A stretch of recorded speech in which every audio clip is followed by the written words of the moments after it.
This week's episode, we decided to look at short films because there are so many short films out there being made, and some of them are just awesome. And every one of them would be considered a B movie. Well, yeah. Because people who make them are on their own.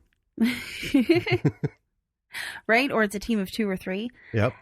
We talk about how short films can be turned into feature films. Mm-hmm. So something that's relatively simple, comparatively, at least. Yeah. Smaller scale. For an independent filmmaker to do, can be your ticket in the door.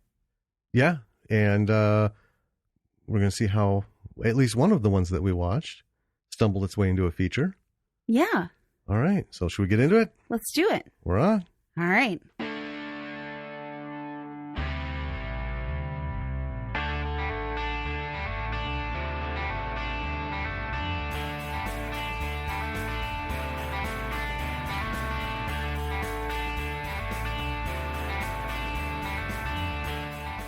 Hey, B-Siders. Welcome to another episode of Bravo for the B-Side. I'm Jim. I'm Danny. And this week, we're bringing you some short films. We realized there are way too many short films out there to ignore. And so many. I know. So what we did is we picked one that we knew that was awesome, and you'll find out why in just a minute. And then we went ahead and just chose some others that are fairly recent. Blind watched. Yeah. And it was all good. As you'll find out. Mm-hmm. So why don't we begin with our first short film?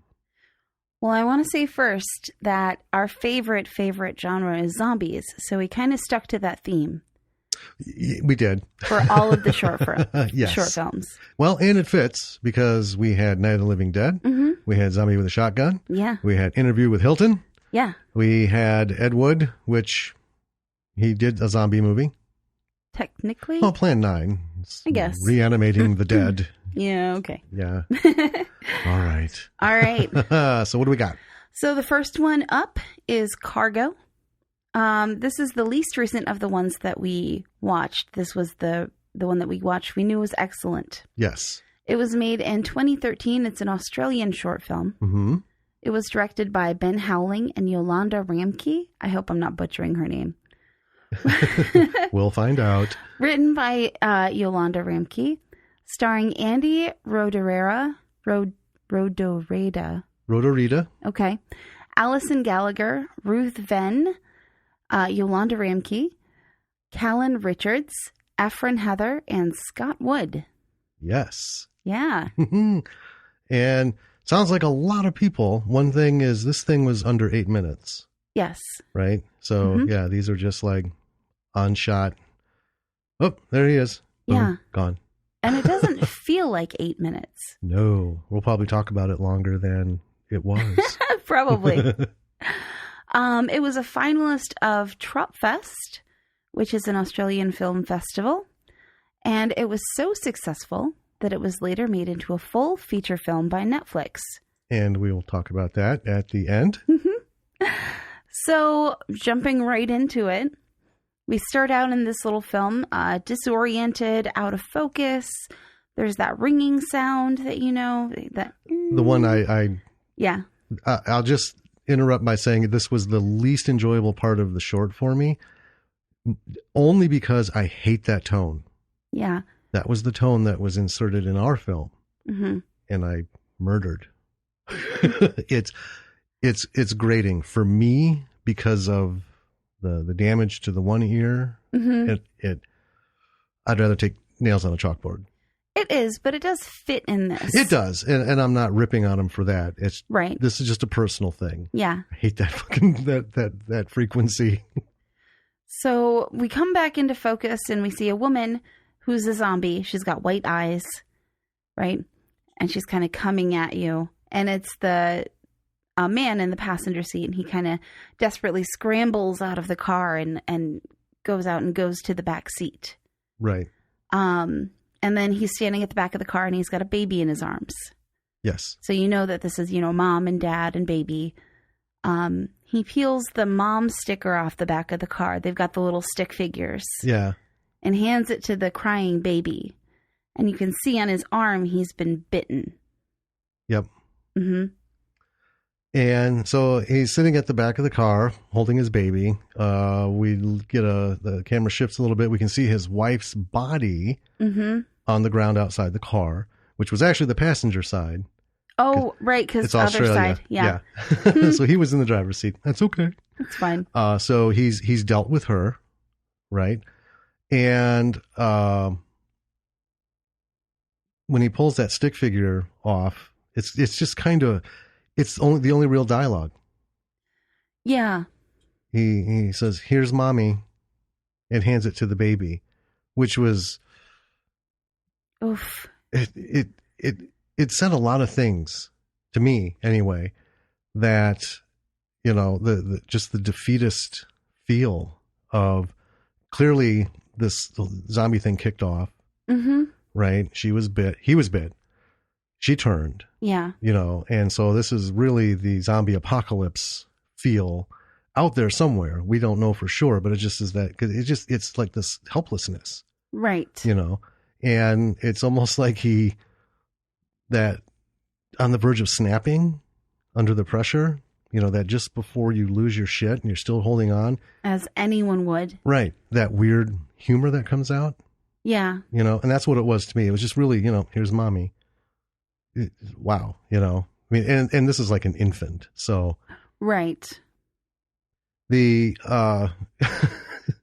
So the baby ends up getting strapped to his back. And it's not one of those papoose things. It's an actual, baby carrier. I mean, it looks like a backpack. It has a seat for the baby, but you can, you know, all the pockets and stuff. Yeah. And it's a frame. Mm-hmm. That's important. It's like a hiking carrier. Right. And he takes off through the woods. He stops and stuffs some bloody flesh, innards, something. That he found on the ground. Yeah, into a plastic bag. And then he ties it up and then ties it to his waist. Mm-hmm. And I thought, where are we going with this? Right? Yeah. And so then he comes upon a house where apparently they were having a party, and there's nobody around. But there is one of those balloon inflators. Mm-hmm. So he blows up a balloon to give to his baby to keep her happy. Yeah. Right? And a happy baby is a quiet baby. Which is important. Yes. In an apocalypse. And again, there's no real dialogue that "Here's Mommy" is about it. Yeah.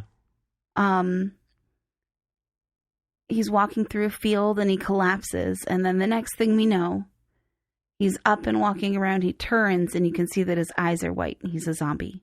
Right. Mm-hmm. And he's rigged the bag of entrails so that it's hanging over his shoulder. Yeah, well, he's got a stick. Mm-hmm. He found a long stick, affixed it to the strap and frame on one side. Right. And the bag of entrails, bloody meat, is at the end of it. Right. Like a donkey lead. Yes. Yeah. Yeah. And his hands are tied in front of him. And so he's kind of chasing that bag of entrails. The baby is still on his back. Right. You know, she makes a couple of little gurgly sounds, and he like stops and kind of looks around and then goes back after the bag. Right. Because that's the thing drawing him, and his hands being tied. He can't reach. Right. So, and, you know, zombies aren't known for their nimbleness. Smart. It is. So you can see that he had a plan. He did. Yeah. I mean, he knew what was going to happen. Mm-hmm. The next thing we see, he's wandering through the field, and there's just a shot. And Dad goes down. And there's a cut to a guy way off in the distance on a tower, you know, clearly holding a rifle. And then we have three people coming up to him, and they're just kind of stymied at what they're looking at. Yeah. You know, because he's laying on his side. They see the stick in the bag thing, and they're like, oh. So it's two men and a woman. The two men leave, and the woman takes a close look at the bag and the stick, and then she gets up to leave, and then the baby cries. Yeah. They're all kind of like, huh? So she goes over, and she sees the baby laying on, well, he's still in the holder, Right. Because he's on his side, she's on the ground. Yeah. And on her belly is written, "My name is Rosie." Yeah. So the lady picks it up. We see them burying the dad, and the two guys are burying the dad, and the woman is sitting with the baby. Yeah. And that's it. That's it. That's the end of the short. It gives me chills talking about it. Well, we're going to talk about it. It's so good. What I love most about it is that it's so relatable. Yes. Anyone who's a parent can tell you that they would go to any lengths to keep their kids safe. Mm-hmm. Right? And this was an impossible situation for him. Yeah. And I know as a parent, like, all these situations go through my head all the time. Just constantly. Oh, every little thing. Going to the grocery store, even going down the stairs. Mm-hmm. You know, what if? And it's, you don't spend your whole day on it. No. But it's constantly running in the background. Right. It's like that little, like an old movie film projector. Yeah. Like a background program that's just constantly running. And it's so simple and beautiful, the story. Yeah. And it's a great example of how shorts can be extremely powerful storytelling. You don't need 90 minutes to tell a story. Right. And this was a complete story. It was. We have, our main character, Dad. We have his situation. Mm-hmm. We have him overcoming the situation. We have him, second acting into, well, I've been bitten. How am I going to overcome this? Yeah. Right. And then we have him and how he ends up at the end. And then we have the resolution of the situation. How do I keep my baby safe? Which is, I think, the best resolution he could have hoped for. I thought it was brilliant. When we saw it, I was like, we don't have a baby anymore. Right. She's a bit older. Yeah. So my train of thought has not been in that direction. Right. We have plans. We have a lot of plans. Oh, yeah. And sounds funny. And we kind of know it is. The odds of a zombie apocalypse, we're hoping for it. Because we're ready. We're ready for it. Oh, yeah. But, and this film is a success story. Right? Yes. Yeah. Obviously, it resonated with people so much so that it was made into a feature film. Right. The core story hit somebody. Mm-hmm. And then they made it into the feature. And it's not so much just the story. It was so well done. Everything. Shots, lighting, framing, sound. Even though there's no dialogue, all the peripheral sound, the mixing was wonderful. Mm-hmm. And just all the composition all came together. And to me, we've seen the feature version of Cargo. Yeah, and it has Martin Freeman in it, and I love him. Oh, we'll see anything with Martin Freeman in it. And he did a fantastic job. He did. But see, here's the thing. And for those of you who are doing shorts, hoping that one day you can expand it, this is where shit can go south super quick. Like, we have Truth in Stone. It's a short. We're starting to work on getting things together to film that. We want to adapt it into a feature. Yeah. Which means we have to inject a lot of story, and we have to stretch out his story, right? Yeah. Okay. Well, we have to expand it. I mean, it's common sense. That's what you have to do. Unfortunately, when you fucking let Hollywood get a hold of this, right? And they're like, oh, we want you to do this. And then they have the final say on the script. Cargo, the feature, was disappointing in that it got so far from this basic element of this doomed dad just trying to save his fucking kid. Right. He's going to die. There's no way out of this. There's no way out. He's just, this is the best I can do, and I can hope for the best. Hope somebody fucking finds me and my kid, before too long. and takes her, Yeah. Because he's gone. You know? Well, in the feature, there was just so much other weird fucking story that didn't make sense. It didn't have the same oomph. Cargo, the short, to me, was so much more impactful. Yeah. Than the feature. The feature was, was an okay watch. And if I didn't know about the first one, I wouldn't have compared. But True. as far as anything to do with story, everything to do with producing a film, short or otherwise, the short gets an A+. Compared to that, the feature gets a C+ from me, because I didn't have that angst, that anxiousness, that what's going on, and then when you see what's going on, and you don't even have to be a parent. Just think, you have an hour left on this earth, and you are responsible for a loved one who cannot help themselves. They can't fend for themselves. They're absolutely defenseless. What the fuck are you going to do? Yeah. That angst, that none of that gut wrenching stuff was in the feature. You know? So, I mean, my thing is, if you do get a chance, someone steps up and says, hey, I saw it at the festival, whatever. I love it. This is an awesome story. Can you pop this into a 90-minute film? You're obviously going to go, yeah, be careful who you give the control to. Right. Because that's the thing about Cargo, is it had a lot of Hollywood elements. You could just smell them. Well, yeah. and I'll just say Hollywood story is not always the best story. That's fair. The short wins hands down. All right. Okay. Should we go into the next one? All right. So this next one, this was the most fun. So fun. I love this one. So we stumbled upon Zombies versus the CWA. Country Women's Association. Yeah. Also an Australian film. Yes. It was shot in 2019. This year? And it was crowdfunded. Oh, technically last year. Well, by the time this airs, yeah. we're time shifting. Well, it came out in 2019. I don't know. This could have been shot in 2016 and That's taken true. forever. We don't know. Okay. So it was directed by Travis Bain, written by Travis Bain, starring Marilyn Brack, Andy Bramble, Rosalie Burgess, Sandra Cloak, Jan Laney, Heather Selby, Sarah Louise Speller, and Kath Willisey. Okay.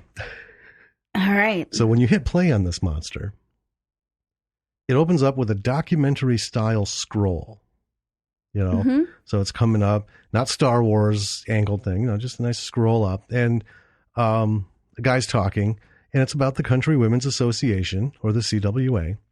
It gives you a little history. They did this and that, and it ends with, and tonight they're about to face their biggest challenge yet. Yes.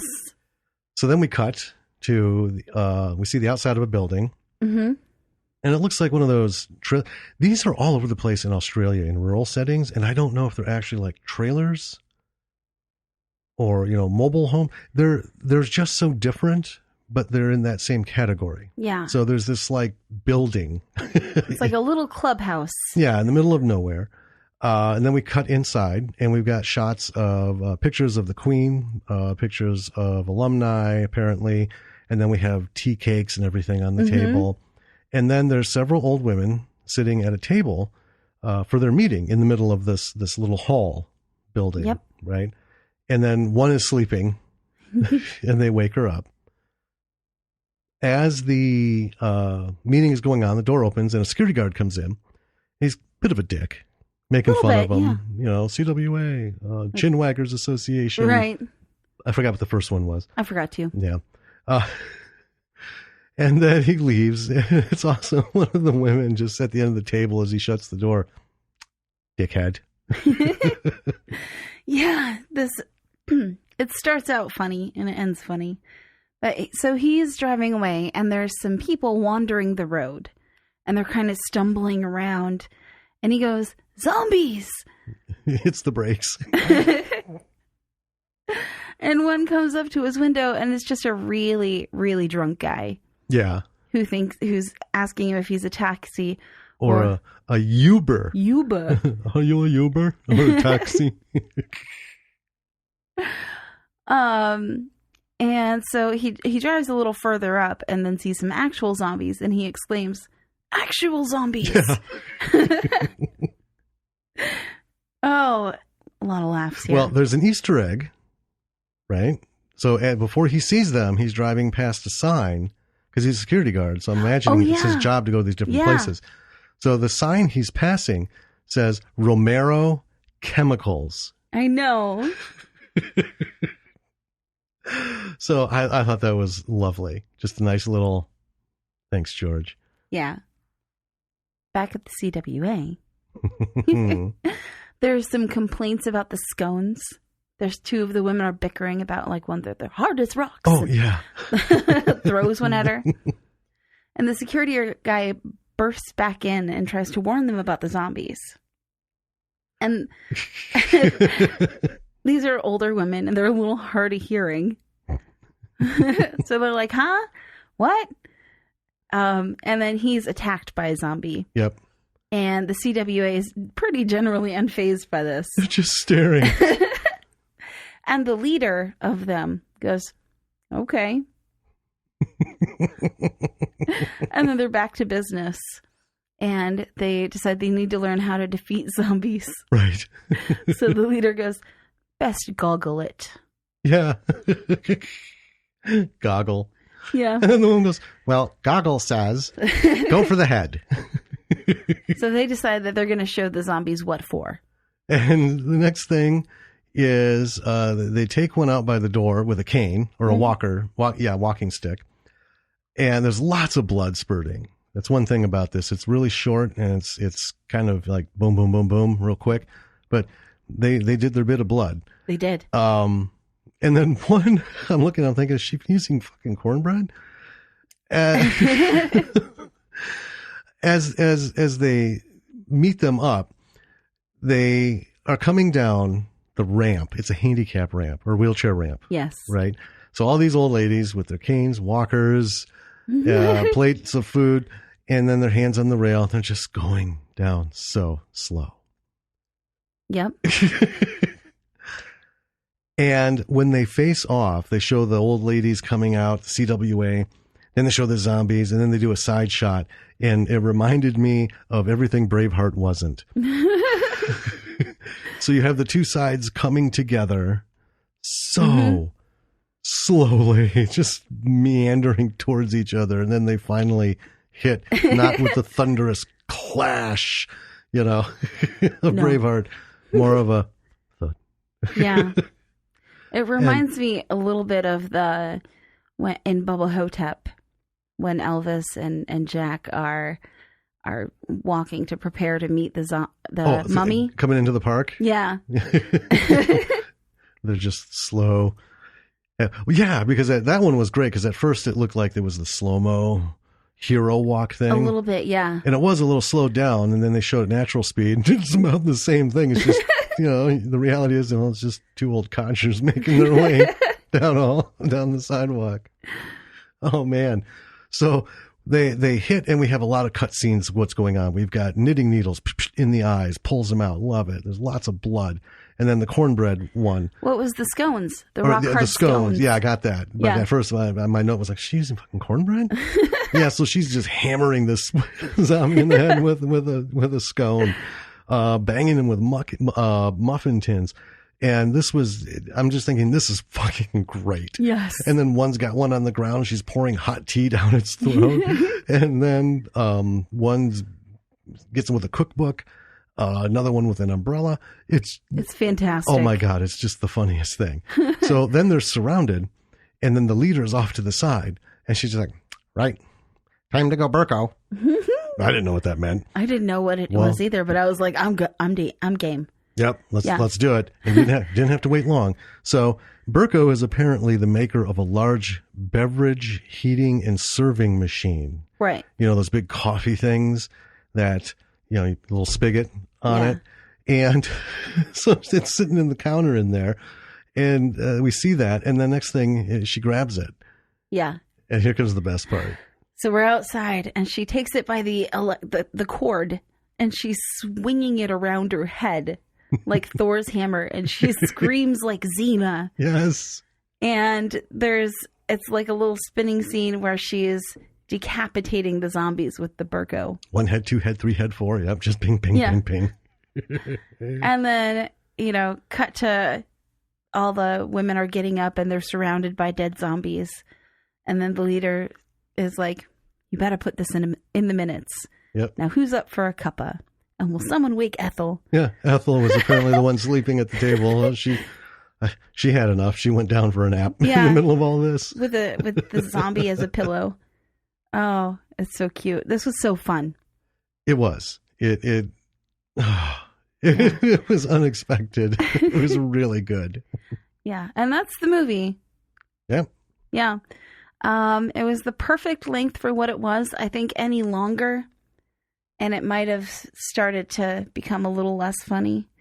Well, yeah, it's another example of they had an idea, and in a short film, you can you. I won't say it's easier to stick to the idea because we've seen a lot, right? Where a 4-minute short film, within the first 30 seconds, they present the idea, and the next 3.5 minutes is like, well, what happened to the idea? No, it was brilliant. It was very compact, very simple. Having a meeting. Zombies come from Romero Chemical. Yeah. And the CWA, as they have done in Australia for decades and decades, come through. They do. And I mean, it's clear that this was really low budget, right? The effects were pretty campy. Yeah. Like the decapitating, it was obviously all dummies. Right. But it was, it didn't really detract from it because you knew what you were going into. Well, yeah, the zombie makeup was mostly makeup, not prosthetics, not silicone, none of that. So it was like the dark purple with the black around the eyes. But there was still a lot of good stuff. The blood was gratuitous and awesome. It was. The knitting needles in the eyes was done well. That was great. So yeah, there are those. It's that kind of like Romero with Night of the Living Dead.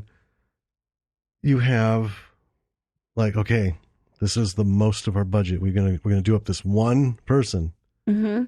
We're gonna get a good shot of it. That's it, man. That's all we got. But they had a couple good shots, like the book with the dent in the head. Yeah. So yeah, they did well. But yeah, I mean, it's low budget. You can tell. Mm-hmm. Yeah. But you can do a short film on a really low budget. Well, that's what most of them are. Yeah. And there's nothing wrong with that. And I've seen short films with enormous budgets, and I'm like, what? Where? Oh, I know. What happened? Well, yeah, I've often thought, not all of that budget went to the film.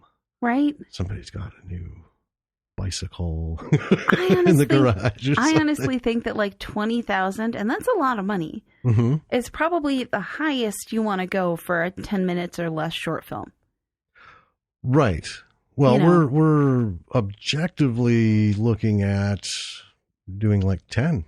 Yeah. For Truth and Stone, which is a 10-minute. Yeah. But yeah, this is just a really great example of just a purely fun short. Obviously, someone just wanted to make a fun movie. Zombies. Yeah. Tip their hat to Romero. And my biggest gripe, though, with this was that the sound wasn't that good. Right. It was uneven. Mm-hmm. And I mean, dramatically uneven, folks. If you give this a look, it'll be right there. Everything else was good, right? The lighting was good. Especially outside. I know. Well, yeah, and this takes place at night. That's the thing. Yeah, it's so better than George did with his feature film, right? Yeah, the exposure is fantastic. I mean, it's cinema quality. So it is. Somebody knew what they were doing with their LUT adjustments in whatever software that they used. But yeah, the sound gets a D- on this simply because when they're in their meeting in the building, it's so bad. Yeah. I mean, had we not watched it again, I wouldn't know what half of them had said. Right. And we do, we get distracted because we're making notes while we're writing. Mm-hmm. But it was just super bad sound. It was. I mean, her face is filling the screen. It sounds like she's way back over here. And then kind of passing by the mic and then going like that. Yeah, it's bad. But all the sound outside, like the security guard, because he was in the door, was great. Him in the car, great. Him outside the door again when he's getting eaten, great. Them when they're outside, great. A+. Yeah, I don't know what was going on with the sound inside, but Yeah. I couldn't help but think, I know short films, they don't have a lot of luxury to do this kind of stuff, but, I would have been like, okay, ladies, I really we need to do some additional dialogue. yeah, We need to do some ADR. I need to have you, try and replicate. I would rather have good sounding dialogue that doesn't match the lips. right. Right. And maybe try re-editing that scene, a lot more cutting and stuff to balance it, than have that sound. Because it was bad. It was the knife in the side. Yeah. Yeah. But other than that, it was great. And we laughed. And it was so fun that we watched it a second time, not because we missed stuff, but just because we were like, let's just put this on again. This was fun. We wanted to show our daughter. Yeah. She hadn't gone to bed like she was supposed to. Surprise. She comes wandering out. What was that sound? Like, that's just us giggling. Yeah. So we showed it to her. She loved it. She did. She was all about the CWA. Oh, man. So, yeah. Zombies versus the CWA, another excellent find. It's on Prime. You can go watch it. Yeah. And this is one, too, that could be made into a feature. Oh, for sure. If they stuck with that principle, because Cockneys versus Zombies. Yes. Right? I was trying to think of the name. Yeah. This could be that very kind of thing, because it's Australian humor, which is very similar to British humor. I mean, there's still a lot of differences. Right. But in the way that they approach things that are funny, just think of Bad Taste. Peter Jackson's jokes don't always resonate here. Yeah. Right? We get it because this is our world. Right. But yeah, I think this would be a good feature. It would be an awesome zombie comedy. It would be super fun. All right. Up next. We found this one's mine. Oh, okay. No, you can have it. Okay. I thought we were taking turns. Maybe. We didn't decide. Oh, well, we're taking turns. I'll do this one. You can do the next one. Well, we need to color code this better. Oh my gosh. So, it's blue. Not Even Death is the next one that we did. This was the shortest of the short films that we watched. This one clocks in at just about 6 minutes. Yeah, just under. Mm-hmm. It was done in 2009, directed by Monica Winter Vigil, written by Phil Clark Jr., starring Treva Techmeyer, Joseph Will, and Kelly Lazarus. So, just jumping right in. Yeah, let's tell us about it. Yeah, so we're in what's a basement? Clearly a basement. Right. A guy is cautiously descending the steps with a bag of meats in his hand. Yeah, I thought it said like Bosco Meats or just some generic name. It's like a butcher bag. Yeah, it's a butcher shop logo. Yeah. And he says, "Jackie, sweetheart, it's David." And he gets down this bottom of the stairs, goes to a drawer and pulls out a gun, turns on the light, and Jackie is tied up to the opposite wall. She's a zombie. Yes. He offers the meat to her, which is cow brain. And he tries to talk to her, and he's trying to like get through past the zombie. Right. To who reach she was. Her if she's in there. Mm-hmm. And she is not about it. She's just kind of growling and doing zombie stuff. Yeah. And so, he's pushing the meat over to her. He steps back. She's devouring it. And he's trying to, this, that, little bit conversation things. Then he starts talking about how the police found zombies. And then he corrects himself, looks at her, people like you. Yeah. And talks about how he doesn't want her to get found because they're killing zombies if they find him. Right. And then he's talking about their little girl, and he pulls out a picture, and he shows it to her, and Jackie looks interested. Yeah. She's just kind of staring at it. And apparently their daughter doesn't know that mom's a zombie. Yeah. She's away somewhere sick, I guess, is the thing. Right. And David's really excited that Jackie seems interested in talking about their daughter. So he leans into that hard. Yeah. And it comes back with a big nope. Jackie's not having it. She wants more meat and she's furious. She ends up, like, come on, remember. She's having a fit. In her tantrum, she pulls the chains from the wood beam that they're affixed to, and he falls back. He pulls out the gun as she comes towards him, but he won't shoot.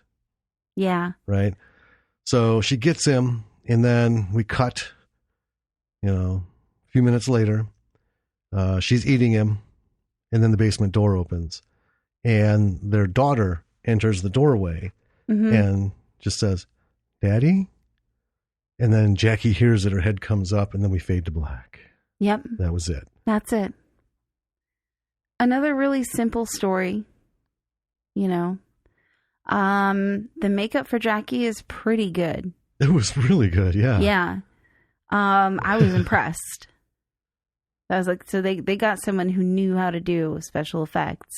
Yeah, and clearly knew how to use the right materials. Yeah. Not just from the Halloween shop. Yeah. Because, it was really good. Yeah, it's excellent zombie makeup. She's not bloody, but she's, gaunt and her eyes are sunken in and, they're like tight around the edges. Well, it's what we call the afflicted zombie. Right. There's the attack survivors who turn into zombies, and they're the ones with all their shit hanging out and stuff. But then, most zombies will just end up looking, normal people with like a bite mark, right? And then their eyes might be white or something, depending on where in the genre you roll with it. But not just because you turn into a zombie doesn't mean you turn into a bloody, pustule popping, skin flapping mess. She looks like she's rotting. And I know we've had that's a whole different episode right there. But we've had a long conversation on what happens to the body of a zombie over time. And we've talked about hours of conversations. Zombies in the Southwest. Are they jerky zombies? Right.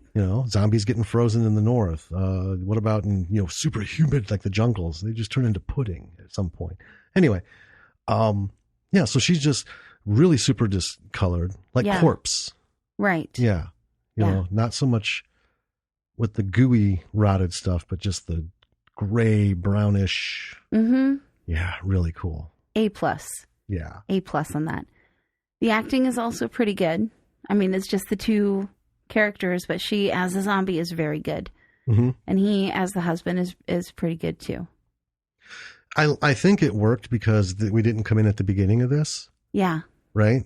You already get the sense that this has been going on for a while. And the way the actor played it was brilliant. Just kind of, it's Wednesday. That's the only thing different about today. It's Wednesday. He's very casual going into the whole approach. The way he speaks to her. And then the film style and feel, I thought it's very soft looking. Right. Very, it reminded me of the way that Buffy the Vampire Slayer was shot. It was very soft, almost like 90s looking. Yeah. I like that style. It was comfortable. It is. Yeah. And interestingly, this has the SAG logo in the credits. Yeah. I want this. Well, we're not Screen Actors. I want the WGA. Anyway. One location. I mean, this is a very, very short film. Yeah. But I mean, it's a really good example if you want to watch how a film, how do you do just one location of the film? Here it is. Yeah. One location. Very budget friendly. I mean, we didn't look up the budgets for any of these because they're shorts, and it's really tough to find budgets for shorts. Yeah. But I can't imagine that this cost more than a few thousand. It was enough to cover the great special effects. It was enough to cover decent equipment, right? And then the post production, their editing suite, whatever they were using. And SAG rates. Which, really, I mean, everyone's using either, Premiere or Final Cut, right? If there's something else out there, it's like, Lucasfilm has in-house, they got 7,500 people developing software for them. But the set pieces were all pretty much stuff that you can find. Yeah. Like in your house or at the hardware store. Yeah.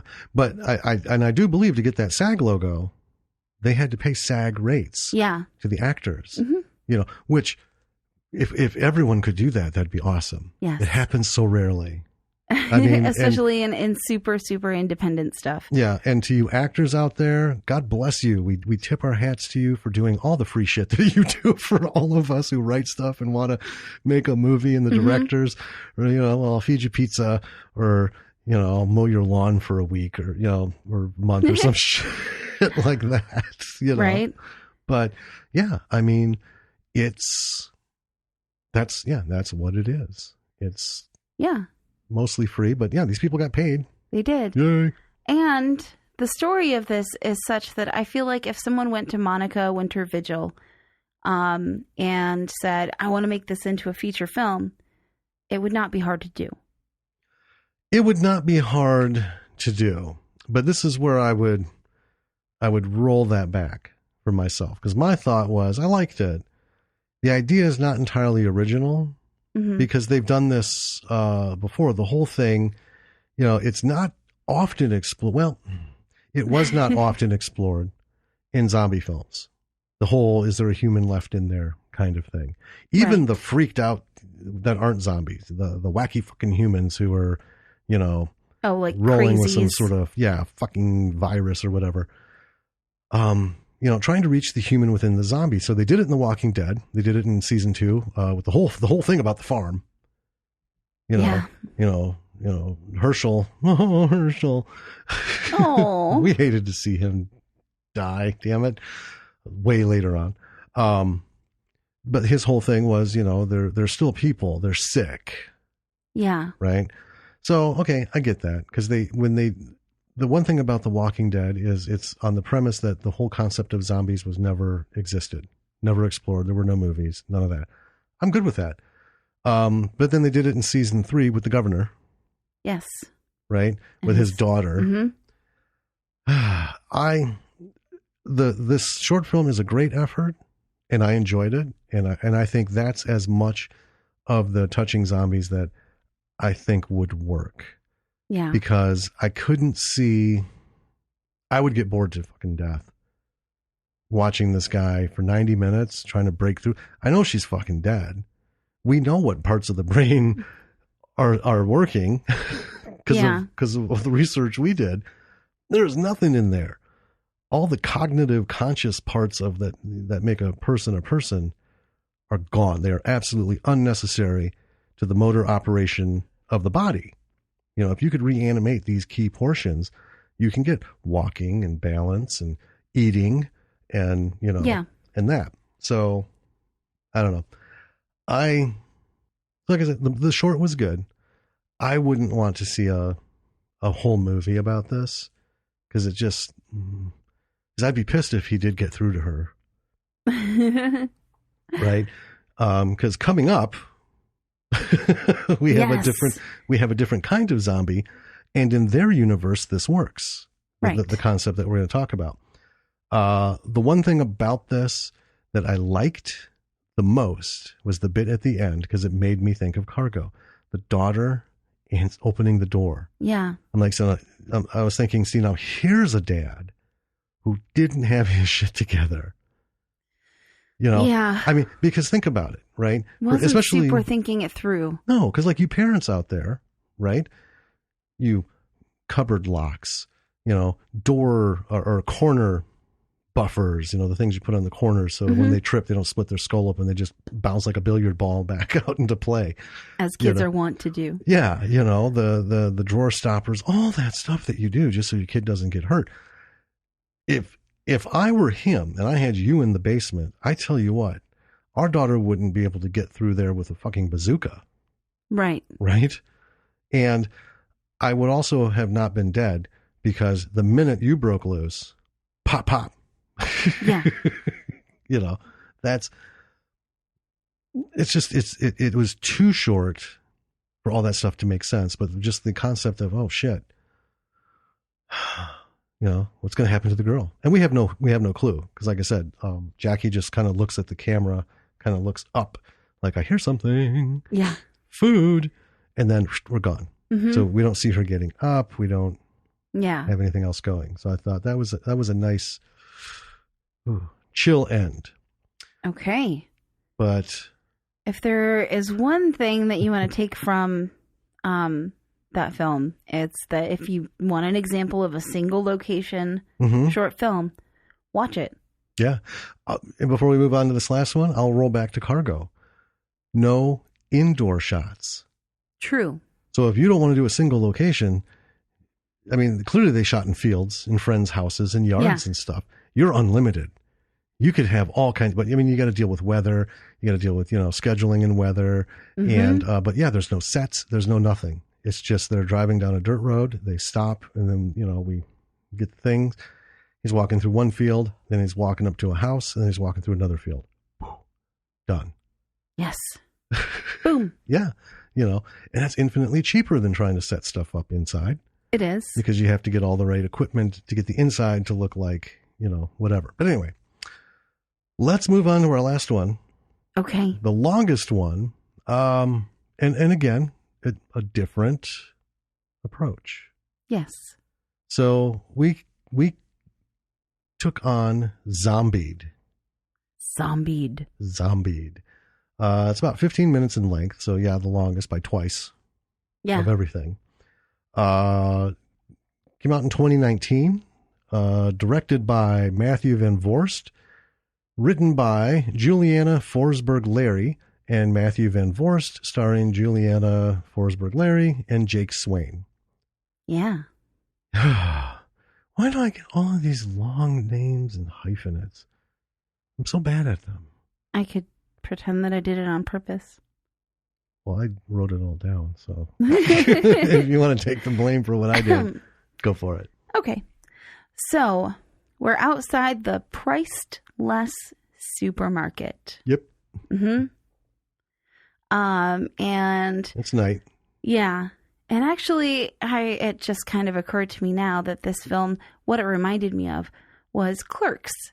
Oh, yeah. That's the first thing I thought of. Yeah. If that had been shot at night and in color, it's kind of how it would have looked. Right. Yeah. Very unassuming building. Yeah. Yeah. A zombie in a suit. Well, I guess we can't see his face, but he's kind of lumbering like a zombie. So, and it's called Zombie. So I just assumed he was a zombie. Yeah, that's fair. Pretty safe assumption. I think it was a pretty good lead. Yeah. Is approaching in the parking lot. Mm-hmm. Inside the store, there's two workers, a man and a woman. Mm-hmm. And they're in the produce aisle. And the woman is doing the typical, like, bitching about the job. Talking about how underappreciated she is and, how crappy they treat the workers. And she's doing nothing. Yeah, she's just sitting there while he's doing all the work. Yeah. And the guy is trying to kind of bring her back to reality. He's like, it's a supermarket job. Like, for high school kids and burnouts. Right. This isn't a career. Yeah. And we found out her name is Jordan. She finds a tabloid in the guy's back pocket and gives him shit about it. And it's about how to know if you're turning into a zombie. That's the article that they're talking about. Signs that your partner is becoming or is a zombie. Yeah, stages. Yeah. And then she decides to go for a smoke break from doing nothing. Yeah. After their exchange. Yeah. So outside, she's her car and she's, getting a lighter. And it's not working. And then this lone zombie slowly lumbering towards her. She sees him in the distance, doesn't see he's a zombie yet. So she's like, hey, buddy, you got a light? He doesn't answer. So she goes back in the car, fidgeting, looking for another lighter. She stands up and he's right there. Turns around and he's on her. Yeah. It bites her in the arm. And then she punches it. And this was kind of cool. The whole lower jaw just fucking flies off. Yeah. And then lands on the ground. Yes. And then she runs inside. So she runs into Hesh, who's the guy she's working with, because we see his name tag. Yep. And I guess I'm going to stop for a second. I don't think there's anything more important in a story than introducing your characters. And it has to go way beyond setting up their personality, their routine, whatever's going on. Work their fucking name in there. Somehow. Right? Because let's go back to The Room. It was like 24 fucking minutes in, and I think I made a note that nobody has said her fucking name. Yes. God. I know. Call someone by name.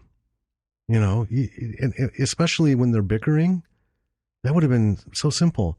God damn it, Hesh. right? Because when you do that, you say somebody's name when you're at them. Yeah. Anyway. Well, I say, damn it, Jim. Hush. So she runs into Hesh and tells him what happened. Minus the bit about the zombie, of course. Just some weird guy bit her. So they go out to deal with the guy, and he's gone. There's some blood by the car. And then the jaw. Hesh is about ready to puke. They argue about what to do. So we're back inside, and she's pouring peroxide on her bite wound, and she wraps it. Hesh helps, put it all together. And he says the guy was a zombie. Jordan tells him to fuck off. Yeah. Right? So they argue. And then he tries to use the magazine as evidence, but she just grabs it and throws it. Mm-hmm. And then she goes into a tirade of just berating him. Yes. And then we get a superimposed title on the screen, Stage 1, Denial. Yes. And so that's apparently stage 1 of becoming a zombie. And she is in denial. She goes out to the parking lot to clean up the mess because she is convinced that some poor sap is out there missing his jaw and going to report her to the police or something. Yeah, she's really worried about getting busted. And she can't go to jail. And so she's talking to herself saying that there's no such thing as zombies. And her stomach starts to growl like loud. Yeah, we get that. And it's painful. She's like doubled over. Yep. Yeah. And then we get another stage 2, hunger. Mm. And now it's like a little montage. She's just eating all kinds of shit. She's, eating one thing, eating the next, eating the next, eating the next, and everything repulses her. Mm-hmm. Right. And then a woman, so she's in like not the freezer department, but the chilled food aisle, whatever. Yeah. And so this woman comes up with a baby in a front, baby Bjorn. It's kind of funny because you see they cut to Jordan's face as her eyes go down to the baby, and then they focus on the baby's big chubby leg. That was my first thought was, I know what she's thinking. Plump. Right? And so she tries to eat the baby, but the woman runs off. Yeah. And then Jordan runs into the toilet, and now she's all pasty looking. Mm-hmm. So we're in the transition, right? The color is draining from her body. And so she sits on the floor and undoes her bandage. And then we get stage 3, festering. Yeah. And her arm is rancid looking. Oh, yeah, it is. Oh, my God. Great effects. Yes. So she calls her mom because at this point, she's starting to buy into the whole zombie thing because she just tried to eat a baby. Probably. But even if she wasn't, I think at the very least, it comes down to shit's not right. Yeah. So, yeah, she calls her mom and she gets the voicemail and she leaves this crying message, I'm sick and blah, blah, blah, blah, blah, and going on and apologizing for being a terrible daughter. Yeah. And so at the end of it, she's trying to say, I love you. But she just keeps saying, I love brains. And eventually it's just brains. Yeah, and then brains. she's trying, I love brains. No, I mean, I love brains. No, I mean, brains. Brains. Yeah, and then she's out, brains. Yeah. I thought that was pretty cool. I thought it was good. And then right on the heels of that, stage 4, brains. Yeah, I love that it's just brains. So she's screaming brains and plodding through the store into the back area out through the loading dock. Mm-hmm. And she's hobos, man. Hobos never make it in zombie films. That's the whole premise of ours. How do we do this? Hookers and hobos, man. Yeah. So she finds a hobo sleeping in the trash. He, of course, wakes up just in time to go, ah! She starts tearing into him. Yes. And as she's eating him, we get stage 5, acceptance. Mm-hmm. And then it's a swipe. Yep. And then we get stage 6, reintegration. Mm-hmm. And it just closes out with her narrating. She's got a mask on. There's another woman in the store with a mask on, like a Hannibal Lecter type muzzle like a mask. Muzzle. Yeah. So she can't bite anybody. And both of them are working the checkouts, and she's explaining that zombies are now a new disabled category. Yeah, and she talks about how she's treated better now as a zombie than she was. Yeah, now that she's been reintegrated as a zombie. So, yeah, that was it. Yeah, that's it. Fade to black. It was funny. It was. It was comical. It amused me. I would watch it again. It was the longest of the shorts that we watched. And honestly, it could have been a little shorter. It could have at least had 5 minutes whacked out. Yeah. I think it would have not left us wanting or wondering. Right. You know? Yeah. But overall, I mean, that's my only gripe is that 16 minutes seemed a little long for this, but that's okay.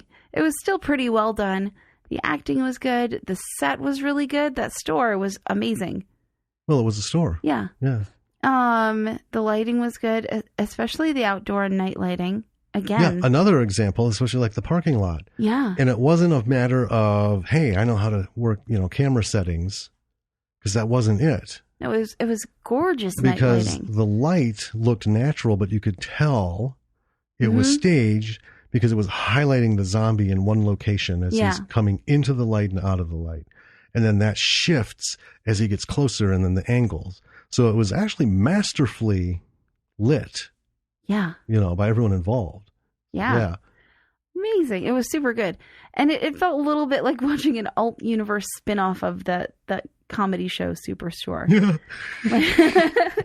I could see several of the characters there. Yeah. Man. So this was a take. It's not often pursued. It's been done in features. Mm-hmm. It's not looking for the humanity in a zombie. It's the concept of when someone becomes a zombie, they're still there, but this is like an urge thing. And like iZombie, right? The show that I avoided. I watched 6 episodes on Netflix because I thought, put it on the background. I tried to give it a go. I couldn't. I can't buy into it. This was fun and funny, but if this was a feature, and it wasn't a comedy, I would be, because this is different than training zombies, like Fido. I don't think I ever watched Fido. Zombies become like servants. Okay. Well, okay, let's go to Day of the Dead, right? Yeah. The zombie that they have in the facility, he learned how to use a gun by the end, right? Mm-hmm. So you could train a zombie. Now, I was actually on board with that, especially because when I saw it way back when I was young, I'm like, maybe. After all of our brain research and neurological education, I realized that you can probably, if the brain is alive, only in certain areas, you could probably fire synapses through repetition, going outside of, this piece here is what controls the motor skills to get the meat to the mouth, right? To pick up and go like this. So if you introduce something by repetition, because we know that brain injuries can be healed by rerouting, by just doing things a little bit differently. Yes. Right? Utilizing the part of the brain that's undamaged and tricking it into taking up those new functions. So anyway, that's very technical for this. It worked for this. I enjoyed it. And if it was done as a comedy, I could probably get on board. But if it was, I know there's a couple that have tried this not as a comedy. It's that whole thing of finding the humanity. Yeah. Now we've got zombies, and it's not funny. It's supposed to be sad and, they're people too. No, they're not. They're meat bags. Yeah. They're mobile meat bags, Yeah. It just, so it's not cutting on it. It's still a wonderful short. You should see it, people. But as zombie aficionados for myself, I like to stick to the core stuff. I like just, okay, it's a zombie. There's only one way to deal with it. And what makes a zombie is that whole Terminator approach. I mean, take the lines from Terminator and apply it to a serious zombie film. You can't bargain with it. Right? You can't, yeah.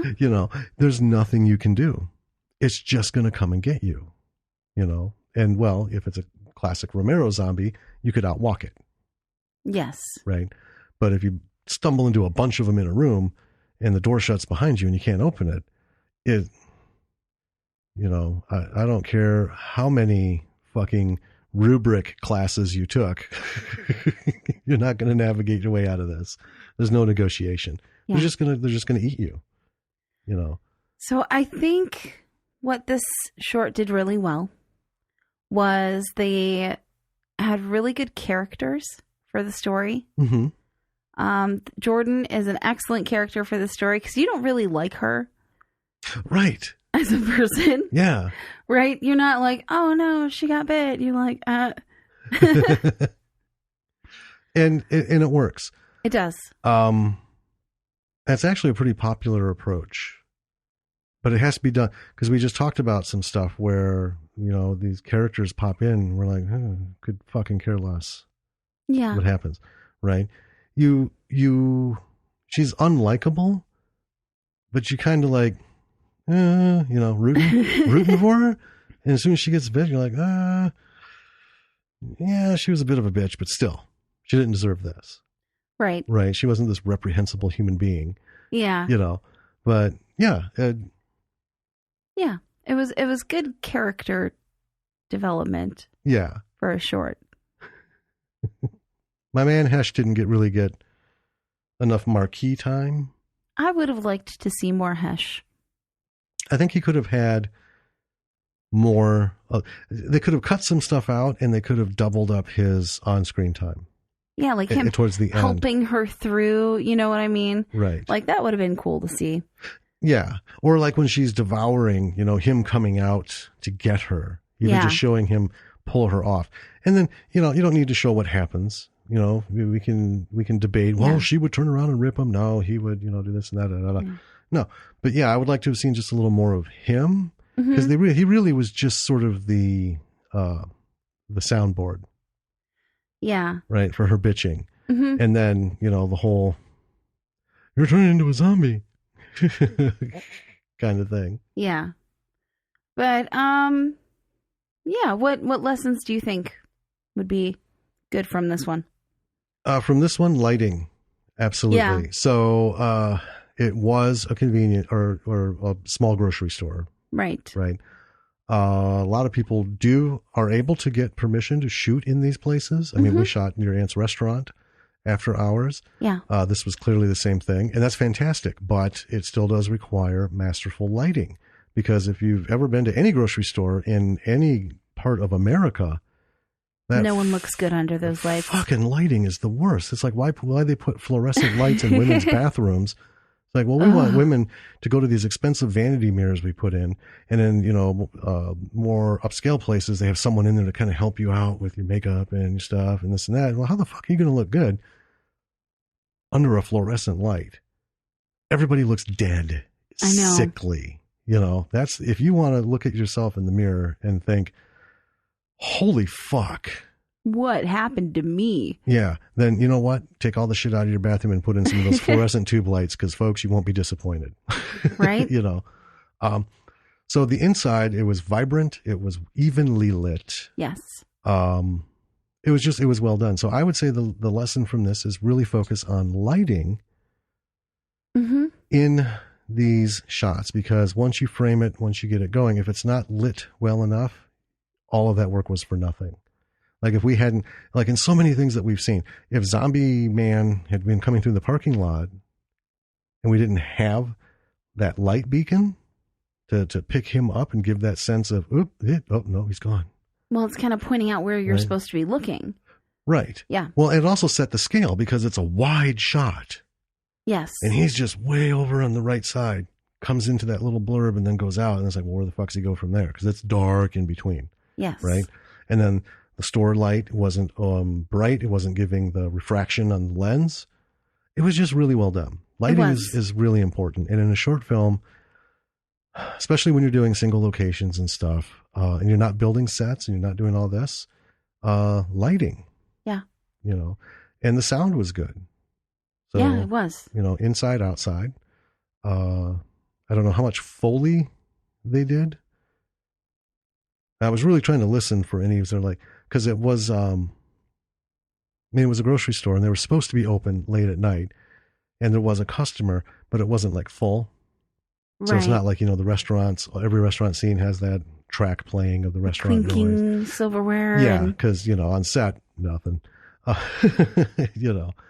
So I think that's what watching this one is just a real good example of masterful lighting and really good, well done sound. Yeah. All right. I think overall, for short films, a lot of lessons from all of these. Yeah. And I guess the number one thing is make your short film. Just make it. I've said in a previous episode, make 2020 your film year. Yep. If you guys can't afford or raise the money to do your feature, make a fucking short. And you don't have to raise 10,000. You don't have to raise 2,000. Do the best you can. Use your phone. Practice. Yeah. Right? Get it out there, because we have seen some stuff that was not as masterfully done on the technical side as these films. Right. But we have seen a lot of short films that are really good. Yeah. And you only come away, but for the sound. And when they turned the lights out and it was black, it was really good kind of thing. Yeah. And I mean, the great thing about short films is that these were all different lengths, mm-hmm. right? It can be any length you want. I've seen 1-minute short films. I've seen 30-minute short films. Right. That's about the sweet spot usually. Mm-hmm. I mean, if you go an hour, it's not really a short film. Yeah.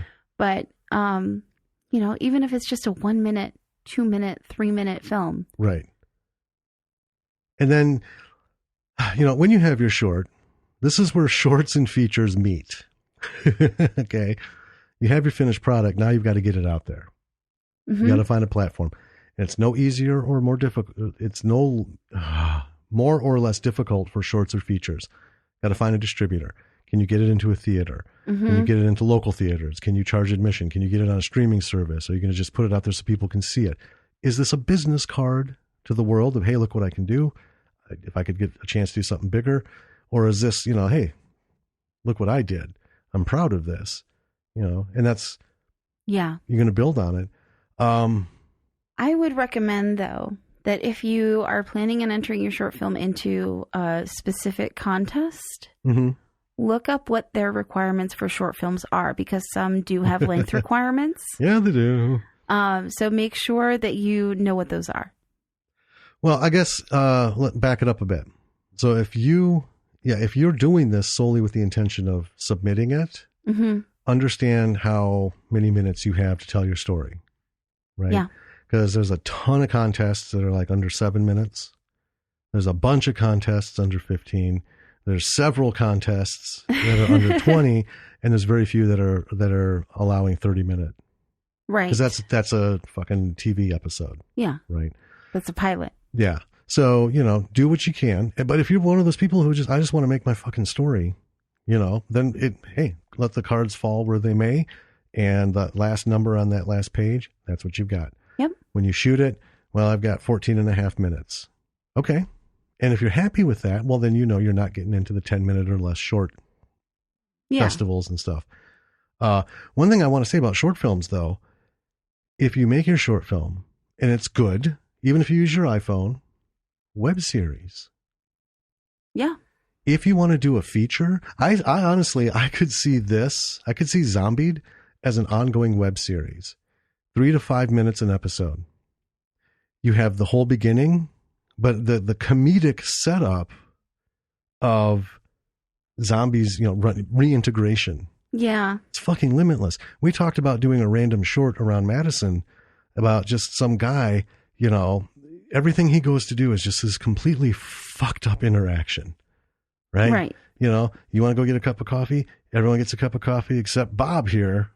Every time Bob goes to do something, it's this very short, just fucking, it's funny. Yeah. But, and it's just one thing after the next. Right. It's almost Mr. Bean-esque, but like very modern. Yeah. And not at all connected. Yeah. It's just snapshots. This poor bastard trying to get through life. I think this would work. I think Zombie would be a cool web series. It would be funny if they kept on that same kind of stuff. Right. You'd need like hash character in there, right? As kind of Yes. the straight man. Mm-hmm. So it'd be like breaking Abbott and Costello down into 3-minute blurbs, Yeah. stretching them out each week. So yeah, if you're going to do your short film, make it like the beginning of the feature that you have in your mind, Mm-hmm. right? Yeah, or even make it like the key moment of the feature, you know? Right. And then maybe do a web series, depending on how you did it. I don't think this would be tenable for them because all these films, right, clearly were not done on the super cheap. They weren't done for zero money. Right. You know, and that's the thing with sounds, hey, yeah, we're going to make a short and then turn it into a web series. Well, I don't know if you had to build, right, these sets, or if you were relying on shooting at this grocery store every, week at night after hours, it's going to be rough, the lighting and stuff. Cause that's where the expenses come in. Yes. When you pay to make a movie, everything after that's not free. You still have to pay for the lights and the stuff, but I still think it is a good avenue to think of. And I say this, there's so much bullshit on YouTube. Well, everywhere. YouTube being the king of crap, overabundance of. I mean, yeah, well, it's because anyone can put anything on there and it becomes oversaturated. The idiocy and banality is suffocating, but it is still there for serious people. Yeah. Okay. Zombie with a Shotgun is out there. Yep. It's the original web series. So, something to think about. Yep. Vimeo is also a good avenue as well to put videos up. Yeah. And then I guess the other thing I want to say about short films is money. This is an awesome way to raise money. If you can get a few minutes of your idea on film and use that as a campaign piece. Yeah. Right. So here's like a short film of, the story, and we're going to, we have the full version, but we just condensed it down to this little short film. People will eat that shit up. They will. It's like, oh, he's serious. He's not just talking about, I'm going to make a movie. It's like, well, he actually went out and did this. All right, I'll chip in, whatever the pledge level is that I can afford and see what happens. Because they see it and they're like, oh, well, that's a quality thing. I'd like to see more of that. Yeah. So. Yeah. Don't be afraid of shorts. Go make your short. Make your short. And I guess for me, the last thing I want to say about short films is watch them. Yeah. They're out there everywhere on all kinds of services. Not just YouTube, but Vimeo. I mean, if you don't want to pay, they're on Prime. You got to dig. Yes, you do. Because if you've worked with Prime, their algorithm is fucking something else. But give short films their due. Yeah. Because there are people who have done nothing but short films for years. They're not going to ever do a feature. They're not doing web series. They just make brilliant short films one after the other. And that's awesome. It is. And I don't know that 20th Century Fox has ever laid out people and resources for a short film, or Paramount, or Universal, or Disney. Disney does shorts. They do their shorts. They don't pay people to do shorts. Well, yeah. That's what I mean. Yeah. Well, Disney's, kids. Yeah. We got 7 minutes of attention, so let's throw 14 minutes at them. Maybe they'll come and go, fade in and out. But, no one has ever been able to walk into a studio and say, yeah, I've got this 7-minute film I want to do. And I would absolutely love it if you would not only give me money for it so that I could afford all the stuff, but if you would also hook this bitch up in theaters across the country. Yeah. I would bet money that conversation has never once in history taken place. Ever. Yeah. So, embrace the indies, embrace the B-side, people. Yeah. Do the thing, take your control, get your films out there. And then everyone else watch these bad boys because they're fun. They're funny. Cargo hit me like a ton of bricks. So few dramas have ever hit me. Yeah. It was just like, boom. Mm-hmm. It was a 6-minute wind up and then 10-second kick to the nuts. Bam. Yeah. Oh, man. And it was worth it. It was worth it. You know, so yeah, watch these things, show love to the shorts, and we will be doing more Yes. of them. We'll, you know, a few weeks, month or so, we'll get another collection of shorts.